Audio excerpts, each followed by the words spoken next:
இந்த ரதபந்தம் எதற்காக பாம்பன் சுவாமிகள் நம்மளுக்கு ஒரு பொக்கிஷமாக கொடுத்திருக்கார் அப்படின்னா, to prevent any form of accident, அதாவது ஒரு விபத்தை தடுக்கிறதுக்காக இந்த ரதபந்தம் அப்படின்றத கொடுத்திருக்கார்.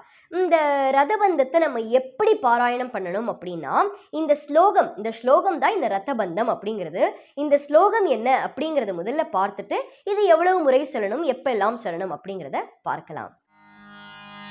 இருள் பொருதா வம்பலச்சித் தென் முருகானி திருவிண்ணோர் தேடுமரும் தேமான் பொருவாச்சீர் தேசிதரும் செந்தினரும் தீர்த்த விரலோங்குசிதா வா சிறந்த மாவின் பருள்.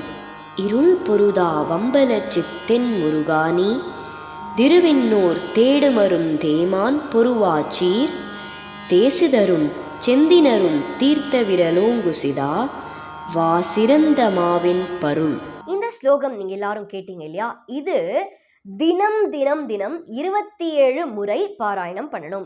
எந்த ஒரு விபத்தும் நடக்காது. இது முருகன் சொல்லி பாம்பன் சுவாமிகள் இயற்றியதுதான் இந்த பந்தங்கள் எல்லாம். அதனால அந்த முருகன் பார்த்துப்பார். உங்களுடைய வாகனம், அது காராக இருக்கட்டும், பைக்காக இருக்கட்டும், சைக்கிளாக இருக்கட்டும், இல்லையா உங்களோட பர்ஸ்ல, எல்லாருக்கும் பர்ஸோ ஹேண்ட்பேக்கோ எல்லாமே இருக்கும்.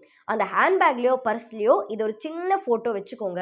இது ஒரு பாதுகாப்பு கவசமாக நம்மளுக்கு இருக்கும். நம்ம எல்லாரும் பண்ண வேண்டிய ஒரே ஒரு விஷயம் என்னன்னா, முருகப்பெருமான் கிட்ட அபரிவிதமான நம்பிக்கை, பக்தி.